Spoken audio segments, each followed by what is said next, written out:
Hello दोस्तों, सभी को मेरा राम राम। देखिए जरा, अब हम आज जो है चैप्टर 4, ठीक है, चैप्टर 4 करेंगे। ये देखिए एक वीडियो में मेरे ख्याल से कंप्लीट हो जाएगा ये, जैसा 2 वीडियो, ठीक। तो चैप्टर 4 पढ़ेंगे। चैप्टर 4 का नाम है लीनियर इक्वेशन इन 2 वेरिएबल, ठीक है, लीनियर इक्वेशन इन 2 वेरिएबल। अच्छा, हिंदी में बात करें 2 चर वाले रैखिक समीकरण। चैप्टर 3 वाली वीडियो पहले आप देख लीजिएगा, तब चीज़ें थोड़ा ज़्यादा क्लियर हो जाएंगी, ठीक है। तो क्या है यहाँ पर बच्चा, जो चैप्टर 4 है उसमें सबसे पहले लीनियर इक्वेशन। देखो 3rd वाला चैप्टर जो था उसमें हमने ग्राफ की बात की थी, हमने क्वाड्रेंट बताया था आपको, कोऑर्डिनेट एक्सिस की बात की थी, सारी चीज़ समझाई थी। यहाँ पर उसकी एप्लीकेशन है, यहाँ पर उसका यूज़ है, ग्राफ कैसे बनाएंगे, क्या करेंगे, सारी चीज़ें यहाँ पर समझेंगे, ठीक है। अब पहले हम यहाँ पे देखते हैं लीनियर इक्वेशन इन 2 वेरिएबल। तो देखो बेटा 2x + y = 5। सपोज मान लो कोई एक इक्वेशन है, ठीक है। अब लीनियर का मतलब क्या होता है? लीनियर का मतलब चैप्टर 2 में मैंने आपको बताया था पॉलिनोमियल्स में, वहां पे क्या बताया था, अगर x की पावर मैक्सिमम पावर 1 है तो वो क्या है? लीनियर है। 2 है तो क्वाड्रेटिक है, 3 है तो क्यूबिक है। लीनियर का मतलब है रेखिक, और क्यूबिक को बोलते हैं द्विघात, ठीक है। तो हाँ, उसके बाद पॉलिनोमियल को बहुपद ऐसे बोल देते थे। तो यहाँ पर x की पावर और y की पावर क्या है? डिग्री क्या है? 1 है। इसकी डिग्री क्या है? 1 है। तो ये क्या है हमारा? Linear equation. लीनियर इक्वेशन, इसको हमने रैखिक समीकरण हमने रिप्रेजेंट कर रखा है इक्वेशन की फॉर्म में x + y। तो ये हमारा क्या है? Linear equation. इसे बोलते हैं रैखिक समीकरण, ठीक है। यहां तक तो कोई दिक्कत नहीं, ठीक। अच्छा जी, अब उसके बाद क्या है बच्चा, ये आ गया। अब उसने बोला 2 वेरिएबल। देखो वेरिएबल को हिंदी में बोलते हैं चर, ठीक है। वेरिएबल को हिंदी में क्या कहते हैं? चर कहते हैं। तो वेरिएबल कितने हमारे पास? 2 है। तो एक आएगा x और एक आएगा y। कुछ भी हो सकता है, t और s हो सकता है, a और b हो सकते हैं, कुछ भी हो सकता है। वो जरूरी नहीं कि फिक्स है x और y आएगा, वेरिएबल कुछ भी हो सकता है, ठीक है। उससे कोई फर्क नहीं पड़ रहा, ठीक है। अब तो यहां पर बेटा बेसिक तो ज्यादा इसमें कुछ है नहीं, बस मैंने आपको समझा दिया। अब यहां पर ना हम पहले जैसे 4.1 जो एक्सरसाइज है, पहला क्वेश्चन है, उसको इक्वेशन में रिप्रेजेंट करना है, ठीक है। और दूसरे क्वेश्चन में हमारा जो है, हमें स्टैंडर्ड फॉर्म से कंपेयर करके जो लीनियर इक्वेशन इन 2 वेरिएबल है उसकी स्टैंडर्ड इक्वेशन ये होती है ax + by = c, या फिर ऐसे कर लो +c = 0। ये हमारी स्टैंडर्ड लीनियर इक्वेशन होती है, ठीक है। 2 variable standard 2 variable linear equation होती है। इससे हम कंपेयर करेंगे तो क्वेश्चन नंबर 2 कर लेंगे 4.1 का। अब 4.1 का पहला क्वेश्चन जो है हम एक बार रीड आउट करते हैं, वो क्या कहना चाह रहा है, क्या बोल रहा है, उसको हम देखते हैं, ठीक है। कह रहा है the cost of A note. देखो सबसे पहले एक चीज और बता दूं कि इसकी एप्लीकेशन कहाँ है बच्चा। जैसे आप लोग सोचते होंगे, माइंड में आता होगा, है ना भाई जी, कि यार हम पढ़ते तो रहते हैं, इसका फायदा क्या है, खामखाएं पढ़ाते रहते हैं भाई, कहीं एप्लीकेशन तो होनी चाहिए ना इसकी। तो इसकी एप्लीकेशन कहाँ है ये आपको समझ में आना चाहिए, ठीक है, कि इसकी एप्लीकेशन कहाँ है। तो एप्लीकेशन कहाँ है बच्चा, जैसे कि मान लीजिए सपोज आप किसी शॉप पे गए, है ना, आपने 5 पेन खरीदे कुछ रुपए के, 10 कॉपी खरीदी कुछ रुपए की, टोटल मैंने आपको पैसा दिया 150 रुपये। तो क्या होगा, आप लेट कर लेंगे पेन का प्राइस x और कॉपी का प्राइस y, टोटल क्वांटिटी 150, ठीक है, 150। दोबारा गए आप, फिर कुछ पेन लिए, फिर कुछ कॉपी ली, अब मैंने दिए 200 रुपये। अब मैं कहूँगा आपको कि कितने पेन का कॉस्ट क्या था और कॉपी का कॉस्ट क्या था। तो इन दोनों इक्वेशन को आप क्या करोगे, अगर सॉल्व कर दोगे, वैसे यहाँ पर दोनों सेम हो गए, आप मान लो ऐसे दुगना कर लो। अगर इन दोनों इक्वेशन को मान लो आप सिंप्लीफाई कर दोगे, सॉल्व करोगे, वो 10th क्लास की बात है आपका, by using A elimination method, तब वहाँ से x और y की वैल्यू आ जाएगी इस तरीके से कि भाई कॉपी कितने रुपए की आई और पेन कितने रुपए का आया। तो ये प्रैक्टिकल एप्लीकेशन, ठीक है, एक छोटी सी बात। अब यहाँ पर हम क्वेश्चन 1 को करते हैं। क्वेश्चन 1 ये कहता है बच्चा कि the cost of a notebook is twice the cost of a pen. Notebook की जो कॉस्ट है वो पेन की कॉस्ट से दुगनी है। हिंदी मीडियम वाले बच्चों प्लीज, जगह ना होने की वजह से नहीं लिखा है, आप लोग जो है बुक खोलें और बुक में देख सकते हैं वीडियो में, ठीक है। तो अब क्या है हमारा, द कॉस्ट ऑफ, अब देखो बच्चा यहां पर क्या है कि अब जो है हम मतलब इक्वेशन बनाते हैं, ठीक है। तो सबसे पहले हमारी क्या है बच्चा, उसने दे रखा है कि the cost of a notebook is twice the cost of a pen. तो हम लिखेंगे लेट द, ये पहला है, let the cost of notebook, क्या लिखें बच्चा, x. Let the cost of pen कितना, वाई, अकॉर्डिंग टू क्वेश्चन। क्या कहता है बच्चा, वो कहता है एक्स इक्वल टू वाई। देखो ध्यान समझिएगा, the cost of a notebook is twice the cost of a pen. बेटा नोटबुक जो है वो दुगना है पेन से, ऑब्वियसली बात है, ज्यादा महंगा आएगा, है ना नोटबुक कॉपी।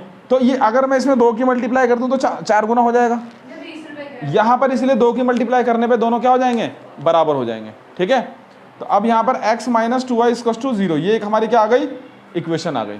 ठीक है, यही इसमें निकालनी थी बस। ठीक, लीनियर इक्वेशन इन 2 वेरिएबल। हमने इस स्टेटमेंट को इक्वेशन में रिप्रेजेंट कर दिया है। बोलो क्या डाउट है, वैल्यू नहीं निकालनी, एक ही क्वेश्चन है ना, एक ही क्वेश्चन की क्या वैल्यू निकलेगी। या फिर हम वैल्यू पुट कर सकते हैं, x की वैल्यू 1 पुट करो तो 2 क्या मिलेगा, y क्या मिलेगा, 2 पुट करो तो ऐसे करके। ठीक है, तो 2 इक्वेशन होगी, उसकी वैल्यू निकलेगी, वो करोगे आप 10th क्लास के अंदर। ठीक है, we will use in 10th class. ठीक, चलिए आगे चलें अब जरा। अब यहां पर देखो बेटा सेकंड क्वेश्चन, ये मैंने 6 क्वेश्चन लिख दिए, बाकी के आप कर लेना। इसमें क्या करना है बच्चा, इसमें ये करना है कि आपको just find out the coefficient of x and y, मतलब कि स्टैंडर्ड फॉर्म से कंपेयर करके। इसने बोला ना find the value of A B C, देखो बुक में पढ़ो, express the following linear equation in A x plus B y plus C is to 0 and indicate the value of A B C in each case. ये निकालना है। ठीक है, हिंदी वाले बच्चों के लिए वही ए बी सी की वैल्यू फाइंड करें। ठीक है, तो अब मैं इसे रब कर दूं, इसे नोट तो नहीं करना, इसे नोट तो नहीं करना। ठीक है, तो बच्चा ध्यान से देखो, हमारी जो स्टैंडर्ड इक्वेशन है वो क्या है, आप समझ में आ रहा बेटा आपको, पक्का। ठीक है, a x plus B y plus C is to 0, that is the standard equation of linear equation in 2 variable. ठीक है, अब यहां पर क्या करेंगे, x का कोफिशिएंट कितना बेटा, a है, तो यहां पे क्या रखेंगे 2, y का कोफिशिएंट क्या है 3 है, तो क्या रखेंगे बेटा, ये पहले का आंसर है बच्चा। ठीक है, b है, ये ना कंपेयर करो ना, x के साथ क्या है a, तो यहाँ पे x के साथ क्या है 2, यहाँ पे y के साथ क्या है 3। अब बची c की बात, तो c देखो बेटा लेफ्ट साइड में इधर आके, तो जब ये इधर जाएगा तो क्या हो जाएगा माइनस में। जैसे मैं इसे अगर लिखूँ 2x प्लस 3y माइनस का 9.35 पे बार, तो ये क्या हो गया c, तो c की वैल्यू क्या आ जाएगी 9.35 पे बार, बस आंसर। इसमें कोई डाउट, कोई दिक्कत तो बताएं।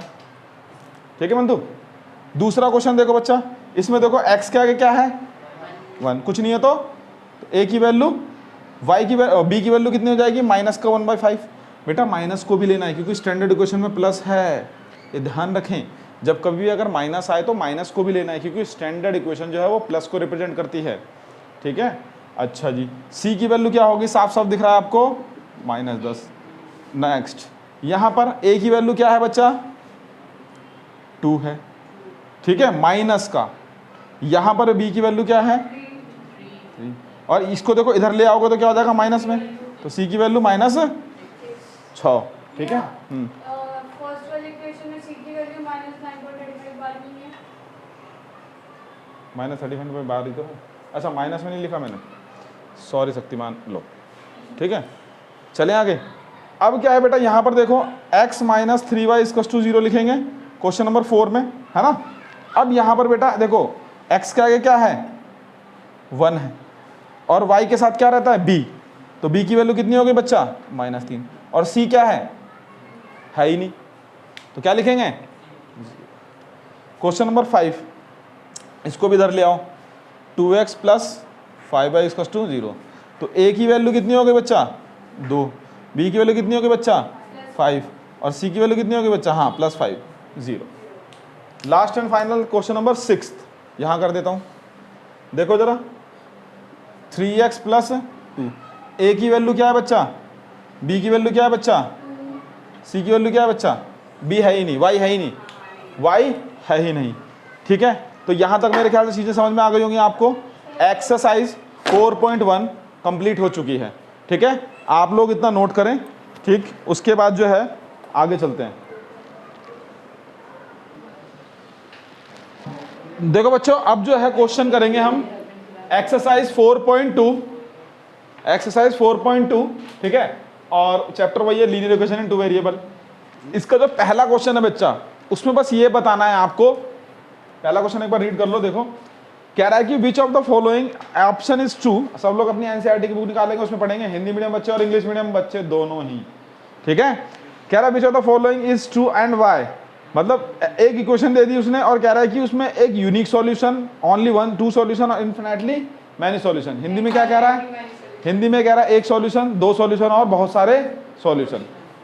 आंसर, ठीक है, हल, हाँ, तो आंसर इसका होगा थर्ड। तो ये कराने की जरूरत नहीं, क्योंकि बेटा कोई भी एक इक्वेशन अगर लीनियर इक्वेशन बनती है, जैसे मान लो सपोज ये इक्वेशन है, तो इस इक्वेशन की there is lots of solution are there, बहुत सारे सॉल्यूशन निकल सकते हैं, बहुत सारे आंसर निकल सकते हैं, एक्स और वाई की वैल्यू निकल सकती है, इसलिए पहले का आंसर होगा थर्ड, वो मैंने नहीं लिखवाया, ठीक है, ओरली कर दिया आपने। अब क्वेश्चन 2 में क्या करना है बेटा, उसने कहा है right the 4 solution for each of the following equation. Question number 2 देखो बेटा, उसमें कह रहा है कि हर एक इक्वेशन की 4 सॉल्यूशन निकालें, 4 आंसर निकालें। तो बेटा देखो ध्यान से समझिएगा, इसमें क्या है कि ये 2 इक्वेशन है। अब मैंने तीसरी वाली नहीं ली, वो आप लोग का होमवर्क है, वो आपको खुद करना है, ठीक है। 2 इक्वेशन को मैं सॉल्व करके दिखा देता हूँ, 4 आंसर निकाल के दिखा देता हूँ, बाकी आपको खुद करना है। अब यहाँ पे क्या करते हैं, डब्बा बना लेते हैं पहले का पहले, ठीक है, डब्बे में फिल कर देंगे तो ज़्यादा अच्छी तरीके से क्लियर समझ में आएगा आपको, ठीक। 1 2 3 4 ग्राफ नहीं बनाना, अभी सिर्फ सॉल्यूशन निकालना है, ठीक है, कोई बात नहीं, मैंने समझाने के लिए लिखा है, जरूरी कोई है, ठीक है। इधर देखिए जरा आप, सबसे पहले हम क्या करेंगे, इक्वेशन 1 लेंगे बेटा, 2x + y = 7। अब हम क्या करेंगे बच्चा, पहले करेंगे पुट x = 0, ठीक है। जब x की वैल्यू 0 रहेगी तो y की वैल्यू कितनी आएगी बच्चा, 7। एक सॉल्यूशन हो गया हमारा आंसर, ठीक है, x की वैल्यू 0 तो y की वैल्यू 7, एक आंसर आ चुका है, ठीक है। उसके बाद क्या करेंगे, एक और यहीं लिख लेते हैं, पुट x = 1 कर लो, चलो ठीक है। तो x की वैल्यू जब 1 रखेंगे तो y क्या आएगा बच्चा, 7 में से 2 गया, कितने बचेंगे, 5। तो x की वैल्यू मैंने 1 पुट करी, y की वैल्यू क्या आ गई, 5। यहाँ तो कोई डाउट बच्चा, चीज़ें समझ में आ रही होंगी बच्चा, ठीक है। अब हम क्या करेंगे,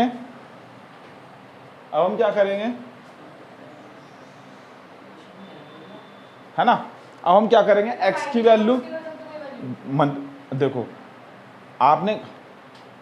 आपने बोला क्या y पुट नहीं कर सकते, कर सकते हैं, कोई दिक्कत नहीं, आप y पुट करो या x पुट करो, कोई फर्क नहीं पड़ रहा है, ठीक है, दोनों नहीं कर सकते एक साथ। अबे भैया एक पुट करोगे तभी तो दूसरा निकलेगा, और दूसरा पुट करोगे तो दूसरा निकलेगा। -7 क्यों नहीं, मतलब दिस वन, भाई ये तो 0 हो गया, y की वैल्यू 7 ही तो बचेगी, वो इक्वल टू के उधर ही है ना, हमने इधर लेके ही नहीं आया, ठीक है। अब 2 पुट कर दो बच्चा, तो y की वैल्यू क्या हो गई, 7 - 3 आ गया। यहां तक कोई डाउट, आपने क्या करा, x की वैल्यू 2 पुट करी तो y की वैल्यू कितनी आ गई, 3 आ गई। इसमें कोई दिक्कत, कोई शंका है तो बताएं, ठीक है। चलो आगे चलते हैं, नेक्स्ट एक और सॉल्यूशन, पुट x = 3 कर देते हैं लास्ट। जब 3 पुट कर दोगे तो क्या आएगा बेटा, 2 × 3 + y, तो क्या आएगा यहाँ पर, y = 7 - 6, कितना आएगा, 1। तो x की वैल्यू मैंने 3 पुट किया, क्या आ गया, 1। ये 4 सॉल्यूशन निकल गए आपके, ठीक है, इतना नोट कर लो। अब यहाँ पर पाई वाले में थोड़ी सी बच्चों को समस्या होती है, तो एक बार पाई वाला और निकाल के दिखा देते हैं आपको, नोट करो इतने जल्दी फटाफट, फास्ट नोट करिए।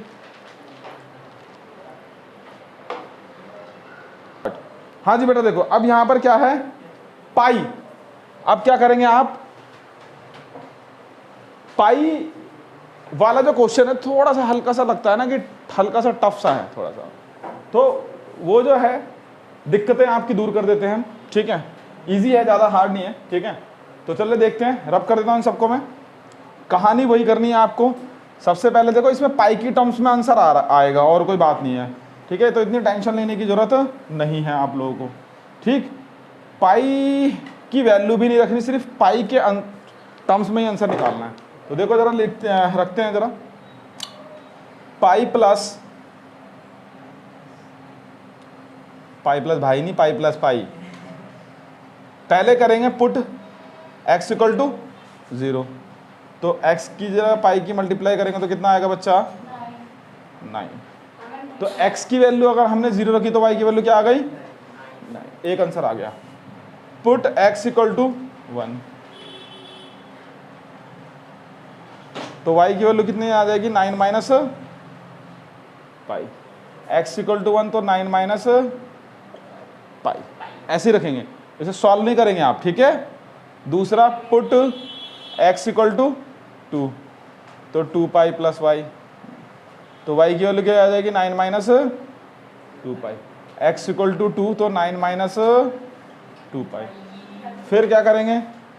पुट x इक्वल टू 3, तो 3 इंटू पाई प्लस वाई इसकस टू 9, तो y की वैल्यू कितनी हो जाएगी? 9 माइनस 3 पाई, ठीक है। 3 रखेंगे तो 9 माइनस 3 पाई। यहाँ तक तो मेरे ख्याल से कोई दिक्कत नहीं, समझ में आ गया होगा। ये फाइनल आपका आंसर है पाई वाला, ठीक है। अब जो अगला क्वेश्चन है बच्चा, वो आपका जो है, हाँ, उसमें क्या करना है, उसमें आपको सेटिस्फाई करा के दिखानी है वैल्यू, ठीक है। मैं एक क्वेश्चन लिख देता हूँ, सिर्फ कर दूँ क्या? अच्छा, जगह है अभी हमारे पास। चलो क्वेश्चन नंबर 3 देख लो एक बार, 4th वाला बाद में करा देंगे। देखो 3rd वाले में क्या करना है बच्चा, ध्यान से देखिएगा, मैं लिख नहीं था पूरा क्वेश्चन।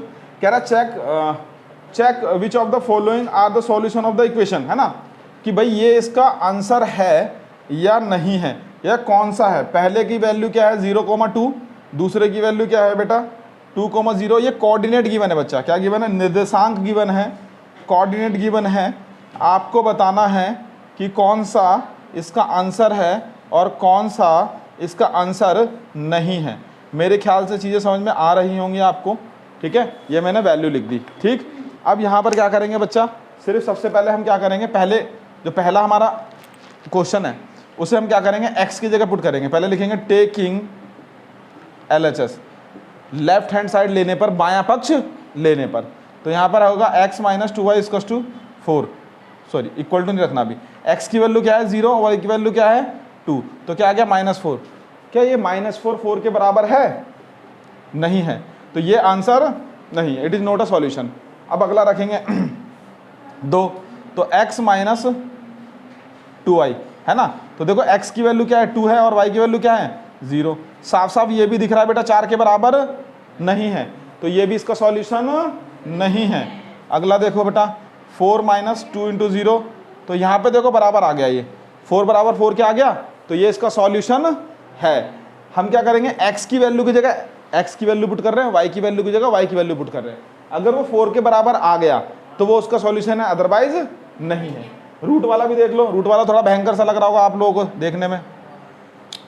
तो देखो x की जगह कितना है? √2, ये x है, और y की जगह कितना है? 4√3, ठीक है।